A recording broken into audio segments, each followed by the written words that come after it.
definisi graf. Kelas 5A.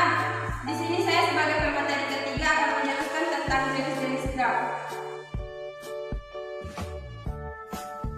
Saya Yudhira, saya sebagai pemateri keempat dan akan membawakan materi tentang contoh terapan graf.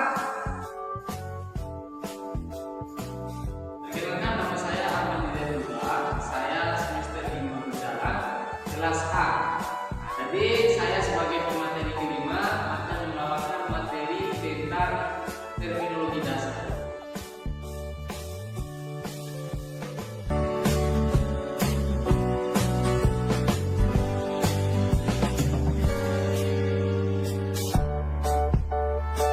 Baik, di sini saya akan menjelaskan tentang sejarah graf.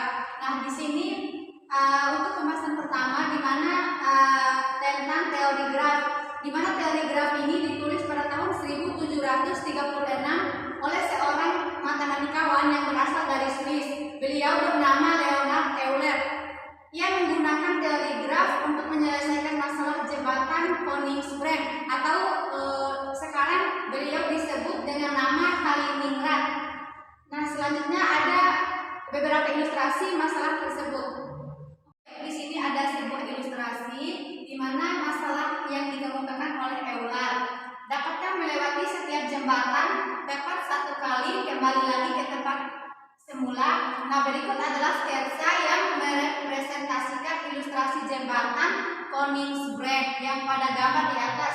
Himpunan titik yaitu ada titik A, B, C, dan D, di mana merepresentasikan sebagai daratan, dan garis yang menghubungkan titik-titik tersebut adalah sebagai jembatan. Nah, ini adalah sebuah ilustrasi di mana di sini ada sebuah gambar jembatan yang di mana ada titik pusatnya itu D dan ada titik A, B, C. Nah, di sini D itu merupakan titik pusatnya yang di mana ketika titik A, B, C ini berputar, mereka akan kembali ke titik D sebagai yang di mana seperti ilustrasi tadi melewati setiap jembatan yang sekali dan kembali lagi ke tempat semula. Dan di sini saya akan melanjutkan terkait dengan definisi graf, yang dimana secara matematis graf didefinisikan sebagai pasangan himpunan dalam kurung V, E ditulis dengan notasi G sama dengan dalam kurung V, E, yang dalam hal ini V adalah himpunan kosong dari simpul, dan E adalah himpunan sisi yang menghubungkan sepasang simpul, yang dimana graf dimungkinkan tidak mempunyai sisi satu buah pun, tetapi simpulnya harus ada minimal satu. Graf yang hanya mempunyai satu buah simpul tanpa sebuah sisi pun dinamakan graf trivial. Simpul pada graf dapat dinomori dengan huruf seperti A, B, C, V, W, dan bilangan asli. Yang dimana di sini di dalam simpul kita harus menggunakan yang namanya huruf kecil, tidak boleh huruf besar kalau kita ada nomori yang di dalam simpul definisi graf. Sehingga bilangan asli 1, 2, 3 atau gabungan keduanya, sedangkan sisi yang menghubungkan simpul U dan simpul V dinyatakan dengan pasangan dalam kurung U, V, atau dinyatakan dengan lambang E1, E2, EN. Dengan kata lain, jika E adalah sisi yang menghubungkan simpul U dengan simpul V, maka E dapat ditulis dengan sebagai E sama dengan dalam kurung V, V.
orientasi, saluran telepon dapat beroperasi pada dua arah.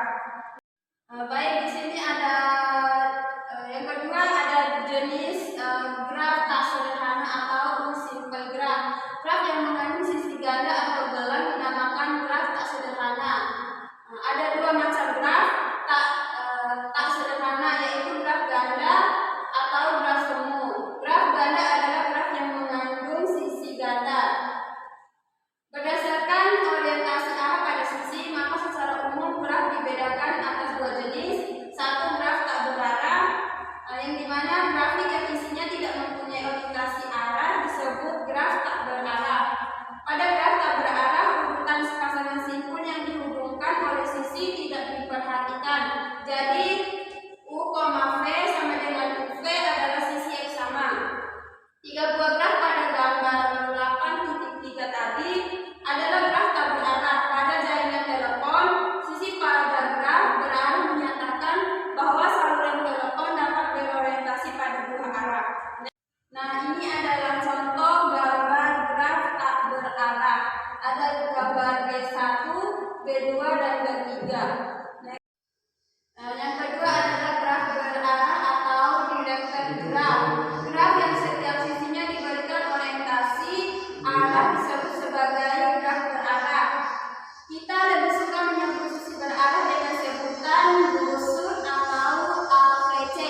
Pada graf berarah dan UV menyatakan dua buah busur yang berbeda, dengan kata lain UV tidak sama dengan VU. Ini adalah contoh gambar graf berarah. Ada B4, B5. Selanjutnya saya akan menjelaskan tentang contoh terapan graf. Yang pertama, rangkaian listrik.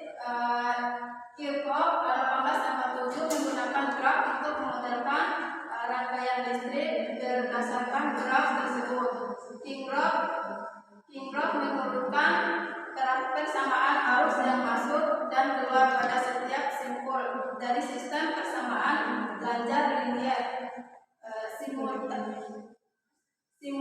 simultan yang diperoleh dapat dihitungkan arus listrik yang mengalir pada setiap komponen. Nah, di sini ada salah satu gambar contoh tentang rangkaian listrik,